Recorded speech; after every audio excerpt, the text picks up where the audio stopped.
Assalamualaikum warahmatullahi wabarakatuh. Alhamdulillahirabbil alamin wa bihi nasta'in wa ala umuri dunya waddin. Wassalatu wassalamu ala asrofil anbiya'i wal mursalin wa ala alihi wa sahbihi ajma'in. Pertama-tama yang saya hormati Bu Ani selaku dosen pengampu mata kuliah Bathil Kutub. Tak lupa teman-teman kelas SD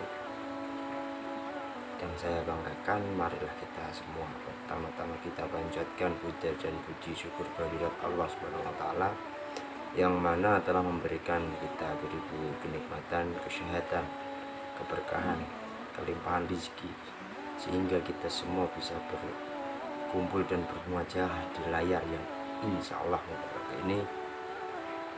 Sholawat serta salam kita aturkan dan junjungan ke pangkuan baginda kita, Nabi manusia paling sempurna, Nabi paling akhir, penyelamat kita di akhir zaman, Nabi Muhammad Shallallahu Alaihi Wasallam yang kita nanti syafaatnya di yaumil qiyamah. Amin.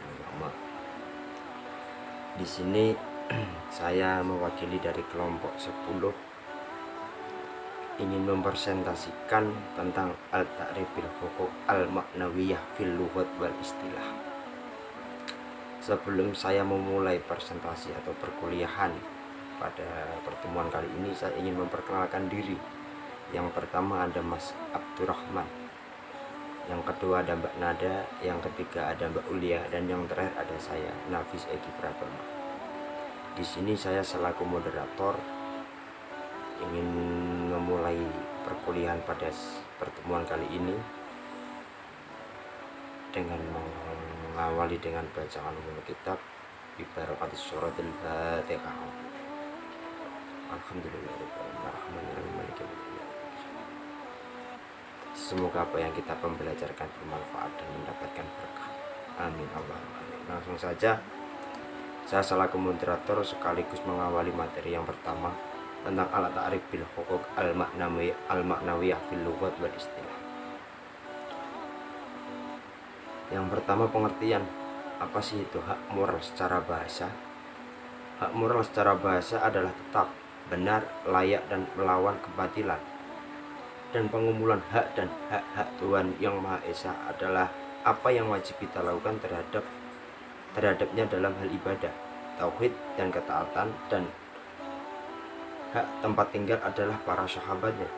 Dalam Kamus Besar Bahasa Indonesia, kata moral diartikan sebagai keadaan baik dan buruk yang diterima secara umum mengenai perbuatan, sikap, kewajiban, budi pekerti, dan susila. Moral juga berarti kondisi mental yang terungkap dalam bentuk perbuatan. Selain itu, moral berarti sebagai ajaran kesusilaan. Itu pengertian hak moral secara bahasa. Yang selanjutnya, menurut para ulama usul fiqh menemukan pengertian akan hak-hak atas Allah Subhanahu wa taala dan hak-hak atas hambanya dibagi menjadi 4 macam, yaitu yang pertama hak-hak khusus Tuhan, yaitu hak yang berkaitan dengan perintah dan larangannya,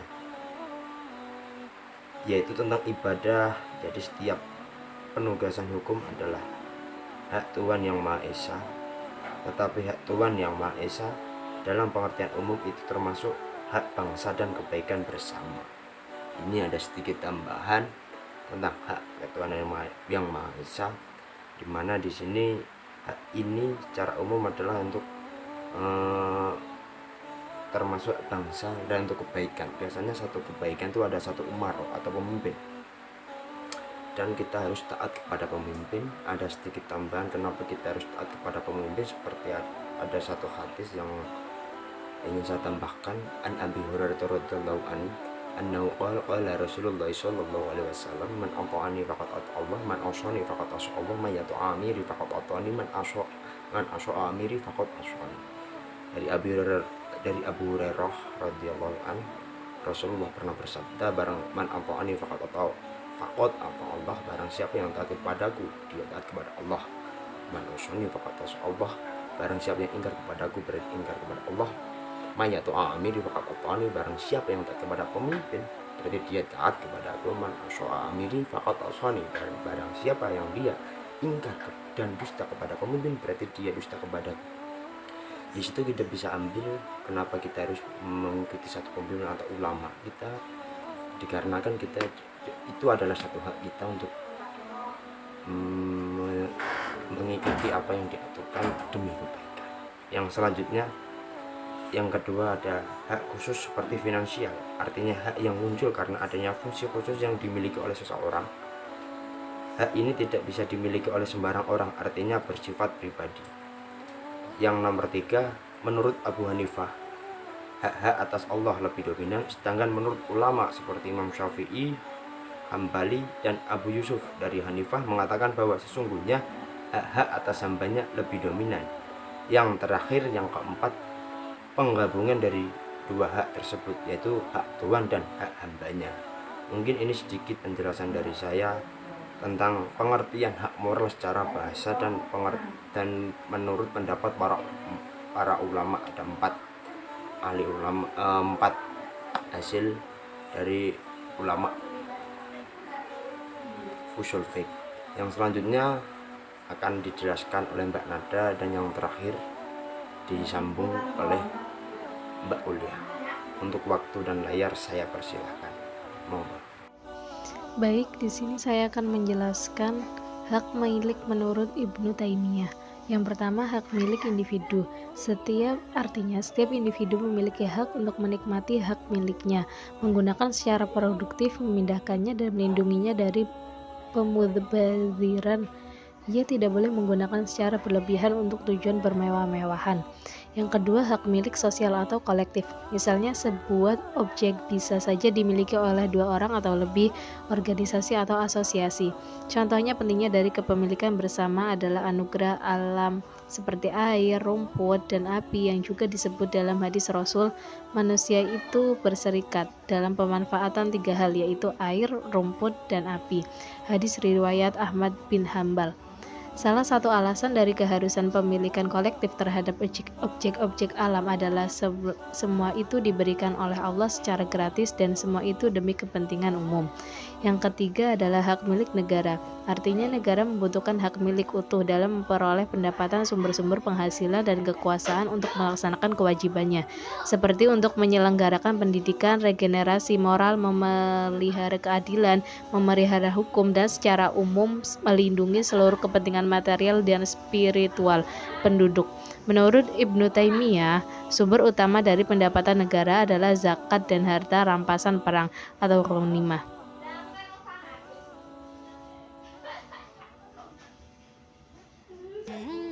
Selanjutnya adalah Al-Qadhi Husain mendefinisikan hak sebagai kekhususan manifestasi dari apa yang dimaksud untuk itu, dan hak dalam tradisi para ahli hukum memiliki arti luas karena disebut hak moral seperti hak seorang muslim, hak tetangga, dan hak pemilik.